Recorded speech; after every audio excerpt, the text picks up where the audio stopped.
This should be our final flashback chapter. I mean, you'll see why I say that. Also, I look great. Okay, it's titled The Watch Shop. So let's remember the importance of the actual building. Remember, the watch shop is also the same building where the Tin Boom family lives. So we can assume, based on that knowledge, that something important about the building itself is going to be expressed in this chapter, but we'll want to build that as we read. Okay, here we go. I was standing on a chair washing the big window in the dining room, waving now and then to passers-by in the alley, while in the kitchen Mama peeled potatoes for lunch. It was 1918, and that's how I know it's a flashback, because I sure didn't remember. The dreadful war was finally over. That should be World War I that has ended. Even in the way people walked, you could sense a new hope in the air. It wasn't like Mama, I thought, to let the water keep running that way. She never wasted anything. Corey. Her voice was low, almost a whisper. Yes, Mama? Corey? She said again. And then I heard the water spilling out of the sink onto the floor. I jumped down from the chair and ran into the kitchen. Mama stood with her hand on the faucet, staring strangely at me while the water splashed from the sink over her feet. What is it, Mama? I cried, reaching for the faucet. I pried her fingers loose, shut off the water, and drew her away from the puddle on the floor. Corey, she said again. Mama, you're ill. We've got to get you to bed. Corey. I put an arm around her shoulder and guided her through the dining room and up the stairs. At my cry, Tante Anna came running down the stairs and caught Mama's other arm. Together, we got her onto her bed, and then I raced down to the shop for Father and Betsy. For an hour, the four of us watched the effect of the cerebral hemorrhage spread slowly over her body. Cerebral hemorrhage. She's bleeding in her brain, if I'm not mistaken, but I'm no doctor. The paralysis seemed to affect her hands first, traveling from them along her arms and then down into her legs. Dr. Van Veen, for whom the apprentice had gone running, could do no more than we. Mama's consciousness was the last thing to go. Her eyes remaining open and alert looked lovingly at each one of us until very slowly they closed and we were sure she was gone forever. Dr. Van Veen, however, said this was only a coma, very deep, from which she could slip either into death or back to life. For 2 months, Mama lay unconscious on that bed, the 5 of us, with Nolly in the evening shift, taking turns at her side. And then, one morning, as unexpectedly as the stroke had come, her eyes opened and she looked around her. Eventually, she regained the use of her arms and legs enough to be able to move about with assistance, though her hands would never again hold her crochet hook or knitting needles. We moved her out of the tiny bedroom facing the brick wall down to Tante Jans's front room, where she could watch the busy life of the Bartle-Joris the street they're on. Her mind, it was soon clear, was as active as ever, but the power of speech did not return. With the exception of 3 words. Mama could say yes, no, and perhaps, because it was the last one she had pronounced, Corey. And so Mama called everybody Corey. To communicate, she and I invented a little game, something like 20 questions. Corey, she would say. Yes, what is it, Mama? You're thinking of someone? Yes. Someone in the family? No. Someone you saw on the street? Yes. Was it an old friend? Yes. A man? No. A woman Mama had known for a long time. Mama, I bet it's someone's birthday, and I would call out names until I heard her delighted yes. Then I would write a little note saying that Mama had seen the person and wished her a happy birthday. At the close, I would always put the pen in her stiffened fingers so she could sign it. An angular scrawl was all that was left of her beautiful curling signature, but it was soon recognized and loved all over Harlem. It was astonishing, really, the quality of life she was able to lead in that crippled body. And watching her during the 3 years of her paralysis, I made another discovery about love. Mama's love had always been the kind that acted itself out with soup pot and sewing basket. But now that these things were taken away, the love seemed as whole as before. She sat in her chair at the window and loved us. She loved the people she saw in the street and beyond. Her love took in the city, the land of Holland, the world. And so I learned that love is larger than the walls that shut it in. Sea change. More and more often, Nolly's conversation at the dinner table had been about a young fellow teacher at the school where she taught, Flip Van Voorden. By the time Mr. Van Voorden paid the formal call on Father had rehearsed and polished his little speech of blessing a dozen times. The night before the wedding, as Betsy and I lifted her into bed, Mama suddenly burst into tears. With 20 questions, we discovered that no, she was not unhappy about the marriage. Yes, she liked Flip very much. It was that the solemn mother-daughter talk promised over the years for this night, the entire sex education which our taciturn society provided, was now not possible. In the end, that night, it was Tatiana who mounted the stairs to Nolly's room, eyes wide, cheeks aflame. Years before, Nolly had moved from our room at the top of the stairs down to Tante Bep's little nook, and there she and Tatiana were closeted for the prescribed half hour. There could have been no one in all Holland less informed about marriage than Tatiana, but this was ritual, the older woman counseling the younger one down through the centuries. One could no more have gotten married without it than one could have dispensed with the ring.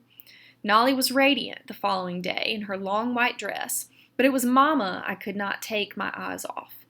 Dressed in black as always, she was nevertheless suddenly young and girlish, eyes sparkling with joy at this greatest occasion the Ten Booms had ever held.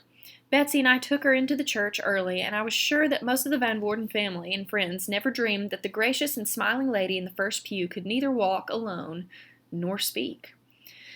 It was not until Nolly and Flip came down the aisle together that I thought for the first time of my own dreams of such a moment with Carol.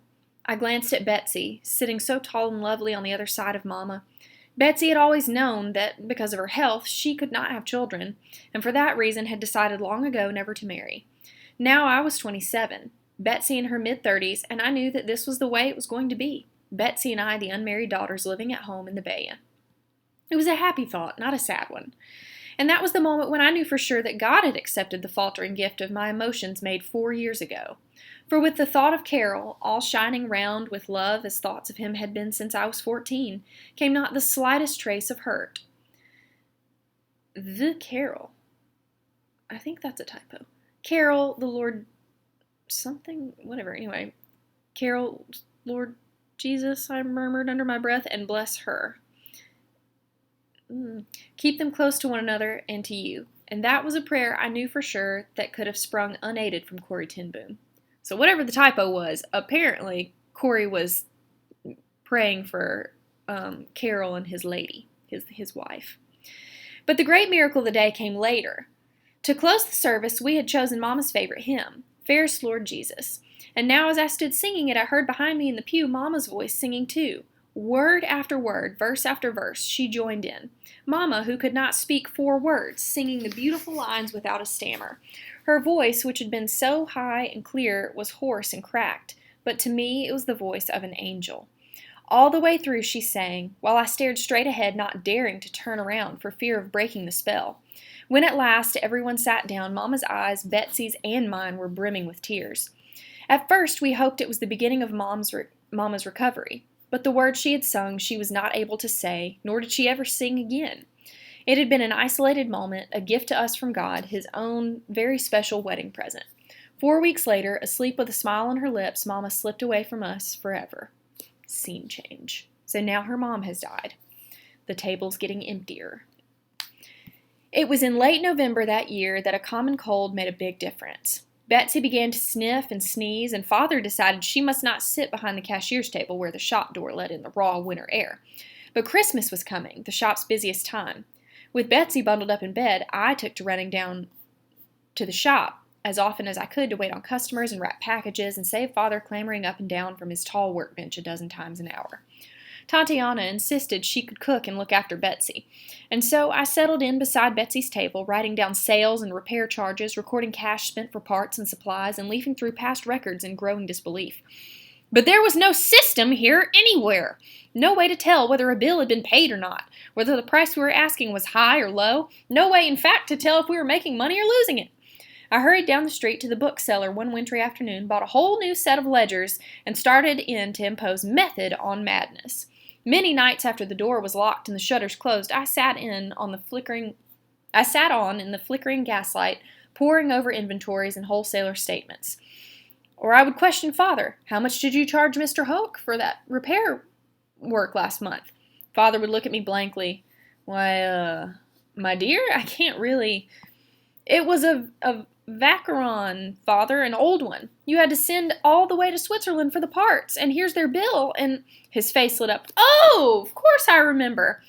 A beautiful watch, Corey, a a joy to work on. Very old, only he'd let dust get into it. A fine watch must be kept clean, my dear. But how much did you charge, Father? I developed a system of billing, and increasingly my columns of figures began to correspond to actual transactions, and increasingly I discovered that I loved it. I had always felt happy in this little shop with its tiny voices and shelves of small shining faces, but now I discovered that I liked the business side of it too, liked catalogs and stock listings, liked the whole busy, energetic world of trade. Every now and then, when I remembered that Betsy's cold had settled in her chest and threatened, as hers always did, to turn to pneumonia, I would reproach myself for being anything but distressed at the present arrangement.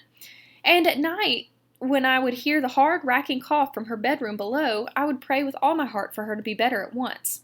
And then, one evening, 2 days before Christmas, when I had closed up the shop for the night and was locking the hallway door, Betsy came bursting in from the alley with her arms full of flowers. Her eyes, when she saw me, were like a guilty child's. "For Christmas, Corey," she pleaded. "We have to have flowers for Christmas." "Betsy Tin Boom!" I exploded. "How long has this been going on? No wonder you're not getting any better." "I've stayed in bed most of the time, honestly." She stopped while great coughs shook her. "I've only got up for really important things." I put her to bed and then prowled the rooms with new, opened eyes, looking for Betsy's important things. How little I had really noticed about the house. Betsy had wrought changes everywhere. I marched back up to her room and confronted her with the evidence. "Was it important, Betsy, to rearrange all the dishes in the corner cupboard?" She looked up at me, her face went red. "Yes, it was," she said defiantly. "You just put them in any old way." "And the door to Tante Jan's rooms? Someone's been using paint remover on it and sandpaper too, and that's hard work." "But there's beautiful wood underneath, I just know it. For years I've wanted to get that old varnish off and see. Oh, Corey," she said, her voice suddenly small and contrite, "I know it's horrid and selfish of me when you've had to be in the shop day after day, and I will take better care of myself so you won't have to do it much longer, but oh, it's been glorious being here all day, pretending I was in charge, planning what I'd do." And so it was out. We had divided the work backwards. It was astonishing. Once we'd made the swap, how well everything went. The house had been clean under my care. Under Betsy's it glowed. She saw beauty in wood, in pattern, in color, and helped us to see it too. The small food budget, which had barely survived my visits to the butcher and disappeared altogether at the bakery, stretched under Betsy's management to include all kinds of delicious things that had never been on our table before. "Just wait till you see what's for dessert this noon," she'd tell us at the breakfast table. All morning in the shop, the question would simmer in the back of our minds. The soup kettle and the coffee pot on the back of the stove, which I never seemed to find time for, were simmering again the first week Betsy took over. And soon a stream of postmen, police, derelict old men, and shivering young errand boys were pausing inside our alley door to stamp their feet and cup their hands around hot mugs, just as they'd done when Mama was in charge. And meanwhile, in the shop, I was finding a joy in work that I'd never dreamed of. I soon knew that I wanted to do more than wait on customers and keep the accounts. I wanted to learn watch repair itself. Father eagerly took on the job of teaching me. I eventually learned the moving and stationary parts, the chemistry of oils and solutions, tool and grind wheel and magnifying techniques. But Father's patience, his almost mystic rapport with the harmonies of watchworks, these were not things that could be taught. Wristwatches had become fashionable, and I enrolled in a school that specialized in this kind of work. 3 years after Mama's death, I became the first licensed woman watchmaker in Holland. Ooh, fancy. And so was established the pattern our lives were to follow for over 20 years. When Father had put the Bible back on its shelf after breakfast, he and I would go down the stairs to the shop while Betsy stirred the soup pot and plotted magic with 3 potatoes and a pound of mutton. Mutton is meat. With my eyes on income and outlay, the shop was doing better, and soon we were able to hire a sales lady to preside over the front room while Father and I worked in back. There was a constant procession through this little back room. Sometimes it was a customer. Most often it was simply a visitor, from a laborer with wooden klompen on his feet. Those are the wooden shoes that the Dutch wear. Stereotypically anyway. To a fleet owner, all bringing their problems to Father. Quite unabashedly, in the sight of customers in the front room and the employees working with us, he would bow his head and pray for the answer. He prayed over the work, too. There weren't many repair problems he hadn't encountered, but occasionally one would come along that baffled even him. And then I would hear him say, Lord, you turn the wheels of the galaxies, you know what makes the planets spin, and you know what makes this watch run. The specifics of the prayer were always different, for Father, who loved science, was an avid reader of a dozen university journals. Through the years, he took his stopped watches to the one who set the atoms dancing, or who keeps the great currents circling through the sea. The answers to these prayers seemed often to come in the middle of the night. Many mornings I would climb onto my stool to find the watch that we had left in 100 despairing pieces fitted together and ticking merrily. One thing in the shop I never learned to do as well as Betsy, and that was to care about each person who stepped through the door. Often, when a customer entered, I would slip out the rear door and up to Betsy in the kitchen. Betsy, who is the woman with the Alpina lapel? Watch on a blue velvet band. Stout, around 50? That's Miss Vandenkoekel. Oh, how's that? Her brother came back from Indonesia with malaria, and she's been nursing him. Corey, as I sped back down the stairs, ask her how Mrs. Rinker's baby is. And Mr. Vandenkoekel, leaving the shop a few minutes later, would comment mistakenly to her husband, that Corey Tinboom is just like her sister. Scene change. Even before Tatiana's death in the late 1920s, the empty beds in the Bay were beginning to fill up with the succession of foster children who, for over 10 years, kept the old walls ringing with laughter, and Betsy busy letting down hymns and pant cuffs. And meanwhile, Willem and Nolly were having families. Willem and Tina, 4 children, Nolly and Flip, 6. Willem had long since left the parish ministry, where his habit of speaking the hard truth had made a succession of congregations unhappy, and had started his nursing home in Hilversum, 30 miles from Haarlem. Nolly's family we saw more often, as their school, of which Flip was now principal, was right in Haarlem. It was a rare day when one or another of their 6 was not at the Bay to visit Opa at his workbench, or peer into Tante Betsy's mixing bowl, or race up and down the winding steps with the foster children. Indeed, it was at the Bay that we first discovered young Peter's musical gift. It happened around our radio when we first heard this modern wonder at a friend's house. A whole orchestra, we kept repeating to each other. Somehow that seemed especially difficult to produce inside a box. We began to put pennies aside toward a radio of our own.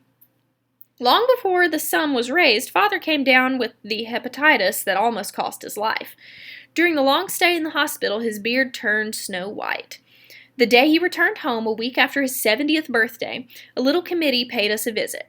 They represented shopkeepers, street sweepers, a factory owner, a canal bargeman, all people who had realized during Father's illness what he meant to them. They had pooled their resources and bought him a radio. It was a large table model with an ornate shell-shaped speaker, and it brought us many years of joy. Every Sunday, Betsy would scour the papers, British, French, and German, as well as our own, since the radio brought its stations from all over Europe, and plan the week's program of concerts and recitals. It was one Sunday afternoon when Nolly and her family were visiting that Peter suddenly spoke up in the middle of a Brahms concerto. It's funny they put a bad piano on the radio. Shh, said Nolly. But what do you mean, Peter? Asked Father. One of the notes is wrong. The rest of us exchanged glances. What could an 8-year-old know? But Father led the boy to Tante Jan's old upright. Which note, Peter? Peter struck the keys up the scale till he reached B above middle C. This one, he said, and then everybody in the room heard it too. The B on the concert grand was flat. I spent the rest of the afternoon sitting beside Peter on the piano bench, giving him simple musical quizzes, uncovering a phenomenal musical memory and perfect pitch. Peter became my music student until, in about 6 months, he had learned everything I knew and went on to more expert teachers. The radio brought another change to our lives, one that Father at first resisted. Every hour over the BBC, British Broadcasting Network, we could hear the striking hours of Big Ben, that's the famous clock. And with his stopwatch in hand, corrected to the astronomical clock in the shop, Father conceded that the first stroke of the English clock time after time coincided with the hour. Father remained, however, mistrustful of this English time. He knew several Englishmen, and they were invariably late. As soon as he was strong enough to travel by train again, he resumed his weekly trips to Amsterdam to get Naval Observatory time. But as the months passed and Big Ben and the observatory continued in perfect agreement, he went less regularly, and finally not at all. The astronomical clock, in any case, was so jarred and jingled by the constant rattle of automobile traffic in the narrow street outside that it was no longer the precision instrument it had been. The ultimate ignominy, came the day Father set the astronomical clock by the radio. That's like the opposite of what he would have done before. Ooh, this hair. In spite of this and other changes, life for the three of us, Father, Betsy, and me, stayed essentially the same. Our foster children grew up and went away to jobs or to marry, but they were often in the house for visits. The 100th anniversary, Chapter 1, came and went. The following day, Father and I were back at our workbenches as always. Even the people we passed on our daily walks were perfectly predictable. Though it was years now since his illness, Father still walked unsteadily, and I still went with him on his daily stroll through the downtown streets. We took our walk always at the same time after the midday dinner and before the shop reopened at 2, and always over the same route. And since other Harlemers were just as regular in their habits, we knew exactly whom we would meet. Many of those we nodded to were friends or customers. Others we knew from this daily encounter. The woman sweeping her steps on the Koningsstraat, the man who read the world shipping news at the trolley stop on the Grote Markt, and our favorite, the man we called the Bulldog. This was not only because we never saw him without two large bulldogs on the end of a leash, but because with his wrinkled, jowly face and short bow legs, he looked exactly like one of his own pets. His obvious affection for the animals was what touched us. As they went along, he constantly muttered and fussed at them. Father and the Bulldog always tipped their hats to one another ceremoniously as we passed. And while Haarlem and the rest of Holland strolled and bowed and swept its steps, the neighbors on our east geared for war.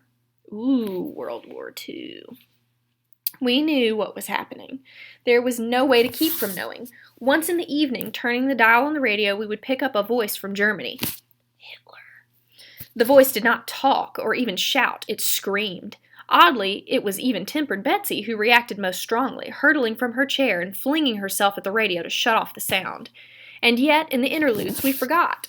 Or when Willem was visiting and would not let us forget. Or when letters to Jewish suppliers in Germany came back marked address unknown.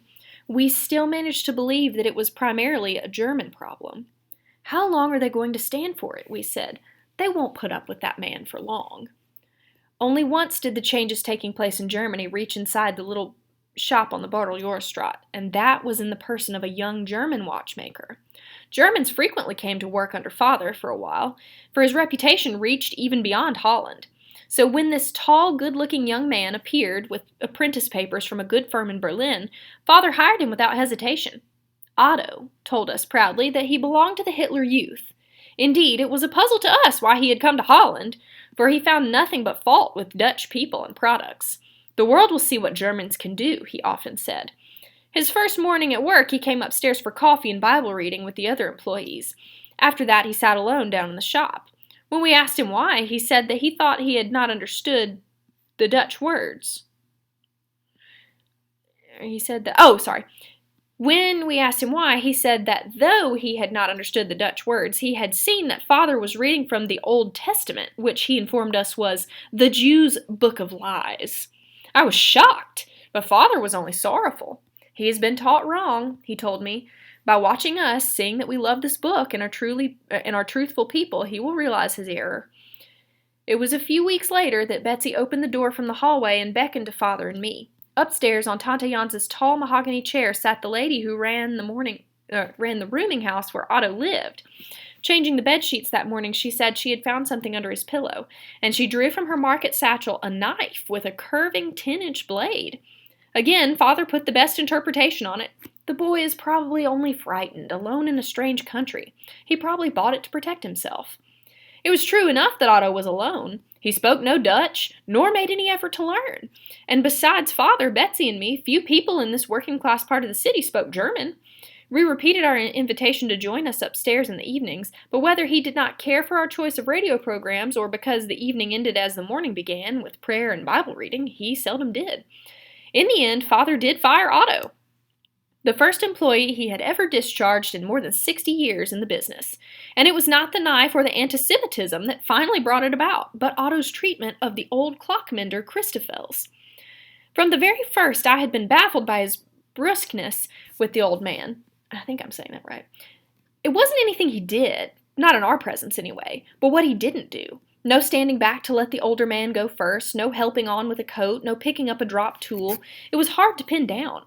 One Sunday, when Father, Betsy, and I were having dinner at Hilversum, I commented on what I had concluded was simple thoughtlessness. Willem shook his head. "It's very deliberate," he said. "It's because Christoffels is old. The old have no value to the state. They're also harder to train in the new ways of thinking. Germany is systematically teaching disrespect for old age." We stared at him, trying to grasp such a concept. "Surely you're mistaken, Willem," Father said. "Otto is extremely courteous to me, unusually so, and I'm a good deal older than Christoffels. You're different. You're the boss. That's another part of the system. Respect for authority. It's the old and the weak who are to be eliminated." We rode the train home in stunned silence, and we started watching Otto more closely. But how could we know? How in the Holland of 1939 could we have guessed that it was not in the shop where we could observe him, but in the streets and alleys outside that Otto was subjecting Christoffels to a very real, small persecution? Accidental collisions and trippings, a shove, a heel ground into a toe, were making the old clockman's journeys to and from work times of terror. The erect and shabby little man was too proud to report any of this to us. It was not until the icy February morning that Christoffel stumbled into the dining room with a bleeding cheek and a torn coat that the truth came out. Even then Christoffel said nothing, but running down the street to pick up his hat, I encountered Otto, surrounded by an indignant little cluster of people who had seen what happened. Rounding the corner into the alley, the young man had deliberately forced the older one into the side of the building and ground his face against the rough bricks. Father tried to reason with Otto as he let him go, to show him why such behavior was wrong. Otto did not answer. In silence he collected the few tools he had brought with him, and in silence left the shop. It was only at the door that he turned to look at us, a look of the most utter contempt I had ever seen. Don't be a Nazi, because they're awful people, right? So that's the end of our flashback chapters, if my memory serves me correctly. When we jump into chapter 5, I'll know for sure. But you can see that World War II is inching closer and closer to Holland, right? The mess is going on in Germany. The Nazis are being their crazy Nazi selves, and it's starting to affect even life in Holland. All right, that's it for now.